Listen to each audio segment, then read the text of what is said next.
Hello मित्रांनो, welcome आहे तुमचं आपल्या या छोट्याशा व्हिडिओमध्ये. तर मित्रांनो, आज आपण पाहणार आहोत की लाडकी बहिणींना ₹21 कधी मिळणार आहे. ₹1500 तर मिळालेच, तर त्यासोबत ₹21 देणार होते.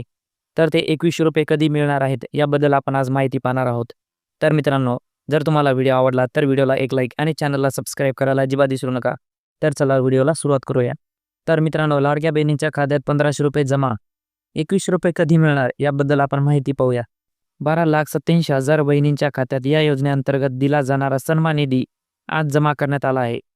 येत्या 2 ते 3 दिवसात उर्वरित लाभार्थ्यांच्या खात्यात सन्मान निधी जमा केला जाणार आहे, अशी माहिती अदिती तटकरे यांनी दिलेली आहे.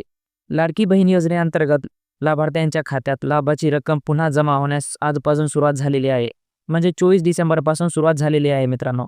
विधानसभा निवडणुकीच्या पार्श्वभूमीवर या योजने देखील निधी आचारसंहितेमुळे अडकला होता.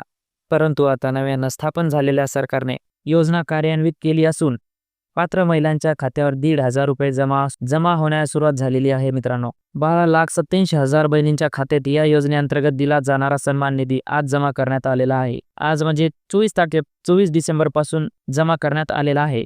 येत्या 2 ते 3 दिवसात म्हणजे इथून पुढे 2 ते 3 दिवसात उर्वरित लाभार्थ्यांच्या खात्यात सन्मान निधी जमा केला जाणार आहे, अशी माहिती अदिती तटकरे यांनी दिलेली आहे. जर तुमचे पैसे आलेले नसतील तर मला कमेंट करून तुम्ही सांगू शकता. तर मित्रांनो, आता पाहूयात.